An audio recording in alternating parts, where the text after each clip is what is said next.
Muhammad avait 12 ans. Orphelin de père et de mère, élevé par son grand-père puis par son oncle Abu Talib. La Mecque traversait une période difficile, sécheresse, commerce ralenti. Abu Talib, marchand, décida de partir en caravane vers la Syrie, Cham. Une longue route dangereuse, désert, bandits, chaleur. Il voulut laisser Muhammad à la Mecque. Le voyage est dur, mon neveu. Reste avec la famille. Mais l'enfant insista. Oh mon oncle, ne me laisse pas, emmène-moi avec toi. Abu Talib, touché par ses yeux pleins de lumière, accepta. La caravane partit, chameaux chargés, Quraysh en groupe. Dès le départ, les signes apparurent. Un nuage blanc suivait la caravane. Pas un nuage ordinaire. Il planait exactement au-dessus de Muhammad. Quand il marchait, le nuage bougeait.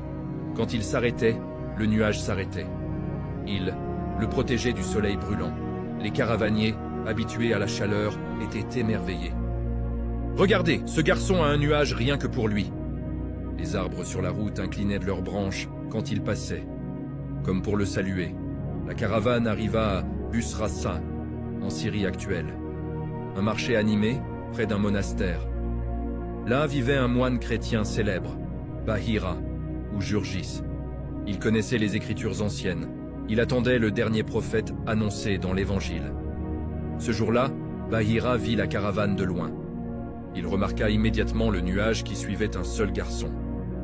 Il invita toute la caravane à manger, chose qu'il n'avait jamais faite avant. Pendant le repas, il observa Muhammad.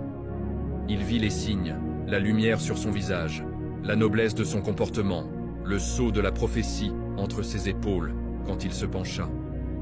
Bahira prit Abu Talib à part. « Ô Abu Talib, ce garçon n'est pas ordinaire. Il est le dernier prophète annoncé dans nos livres, le nuage, les arbres, le sceau. Tout correspond. Protège-le. Les Juifs le reconnaîtront et chercheront à lui nuire. Ne va pas plus loin en terre juive.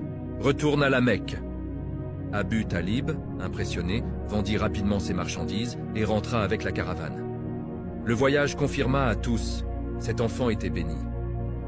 De retour à la Mecque, Muhammad grandit en honnêteté et sagesse. On l'appela As-Sadiq al-Amin, le véridique, le fidèle.